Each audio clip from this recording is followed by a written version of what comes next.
Good morning, everyone. My name is Crisanto Icaldre, and today we will discuss the chapter 1, no? Art as a Humanistic Discipline.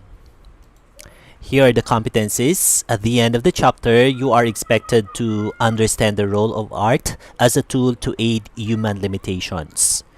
Relate art to yourself, to your context, experiences, and longings as a person. You have to increase your vocabulary on the language of art and awareness of its platforms. Inculcate values and humanistic attitude in your personal life experiences through the functions presented.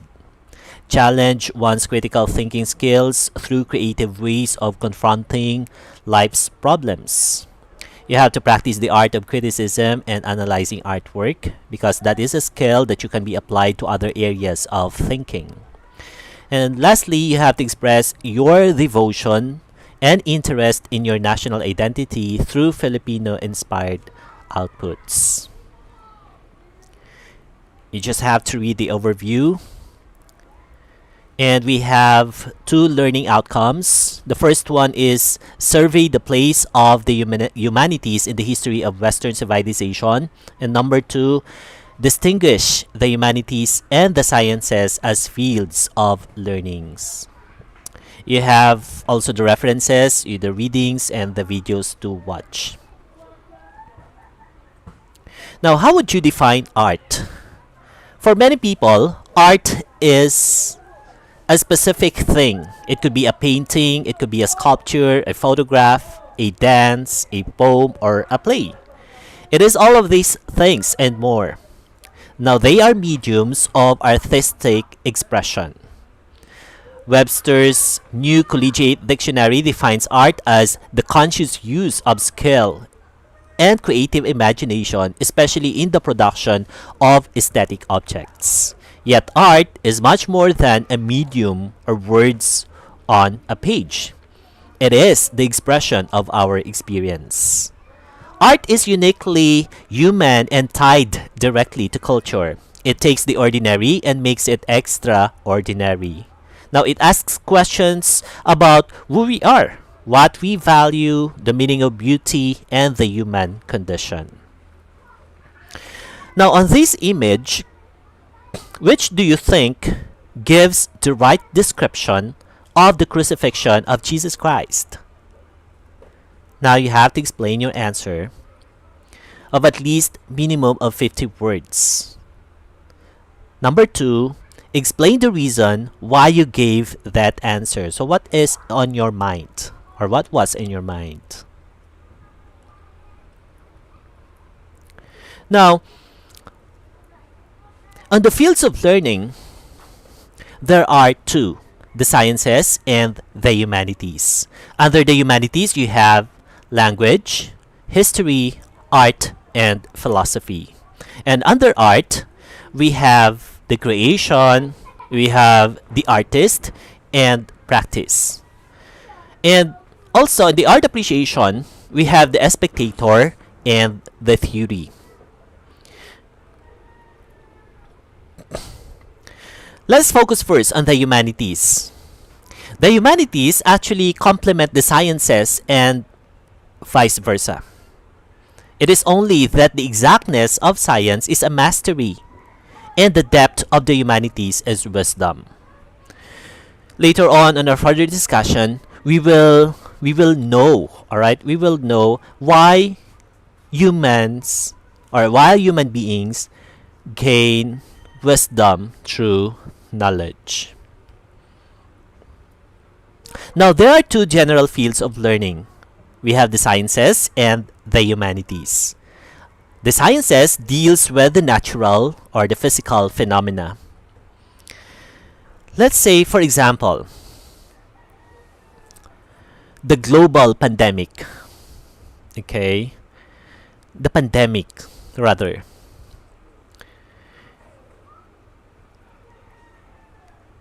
We are experiencing right now what we call the coronavirus disease.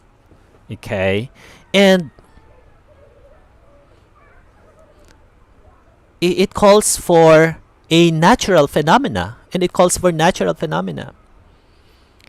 it involves science because this is a virus.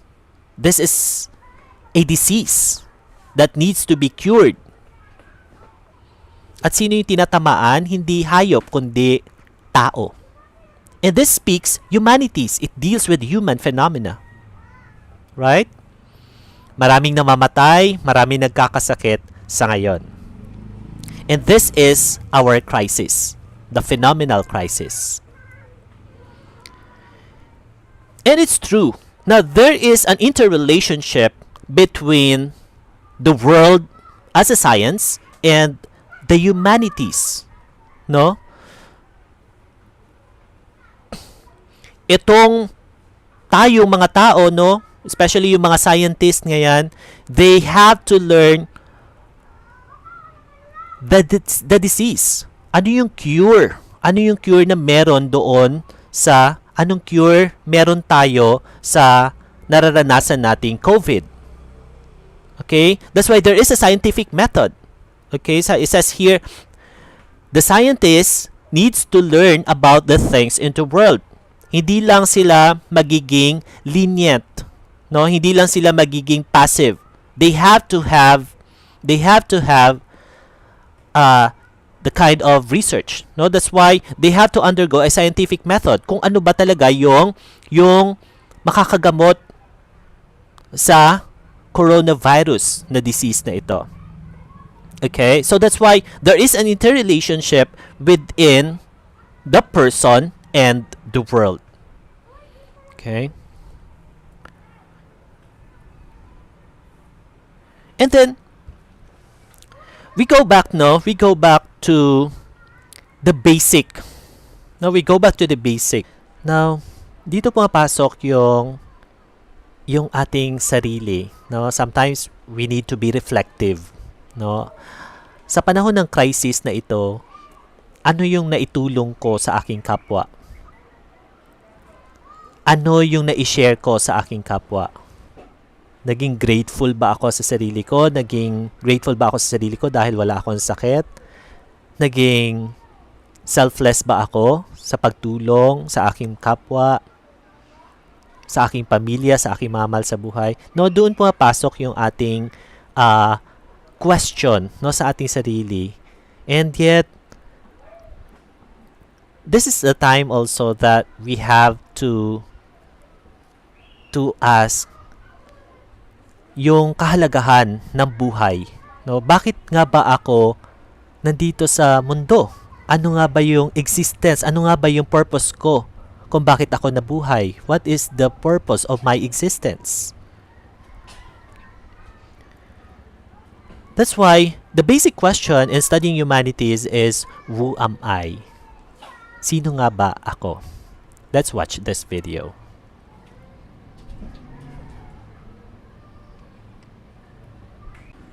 Now, there are these thinkers whose thoughts were the basis of method in the humanities. First, Socrates. He said, know thyself. In knowing ourselves, it is a long process. Hindi naman pwede paggising mo sa umaga, kilala mo na yung sarili mo.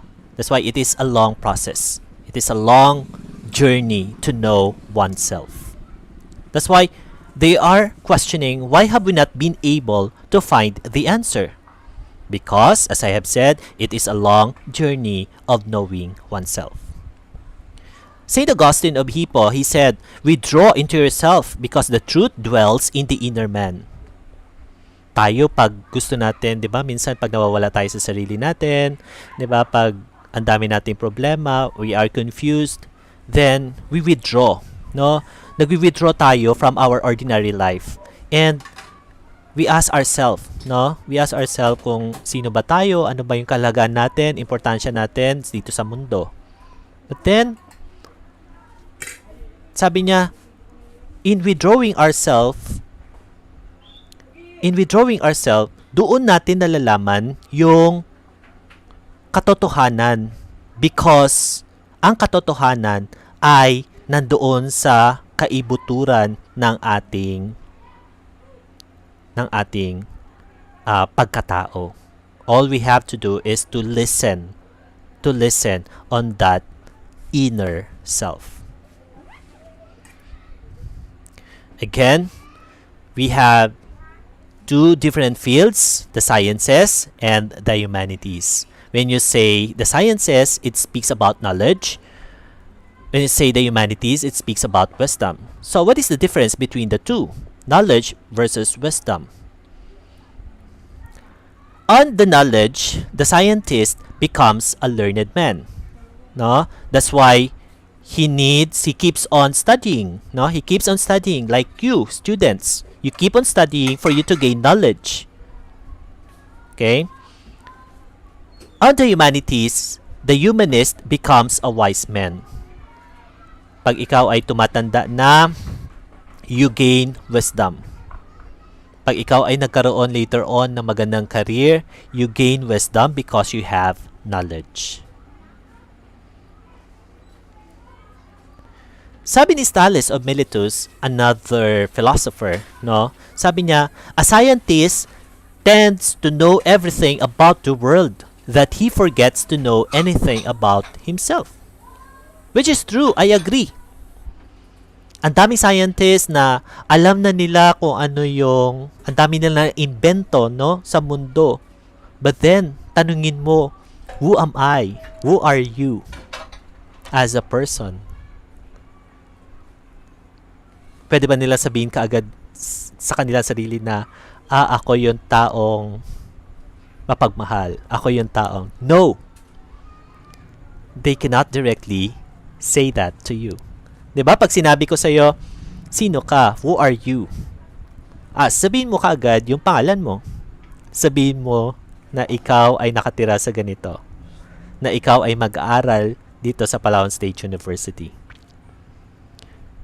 See, a scientist tends to know everything about the world that he forgets to know anything about himself, which is true. Now, again, what is the basic answer to this question? Who am I? The basic answer to the question is, I am a human being. Now, for your activity, you will find the readings on the references. So please make sure that you have the readings, okay, because you will be answering questions. Okay. Now, you have two questions that you have to analyze. Number one, in the light of the study about humanities, can you consider the 7 wise men of the Philippines has equal importance among the wise men of Asia? Number two, what do you think are the qualities of Philippine art? In your opinion, what makes Philippine art Filipino? Now, you have to come up at least a minimum of 50 words. Now, for your assessment, you have to have at least a minimum of 50 words. Again, number one, if you were to add to the lesson, what would they be? Create new ideas or knowledge and share it in the discussion. Second, why do you think this philosophical theory of art can be an avenue for the discussion and dissemination of these realities in our country? How can the recipients of artworks be more involved? And for your reflections, number one, examine the philosophical theory of art you learned. What significant lesson did you find it personal? And in what part of the lesson did you find easy or hard to illustrate in the way that you learned? Why? So again, you have to come up with at least a minimum of 50 words. Then I suggest that before answering those questions, you have to look at the rubrics for your guidance on how to score. Okay. And that's all. That ends my presentation. Thank you so much for listening.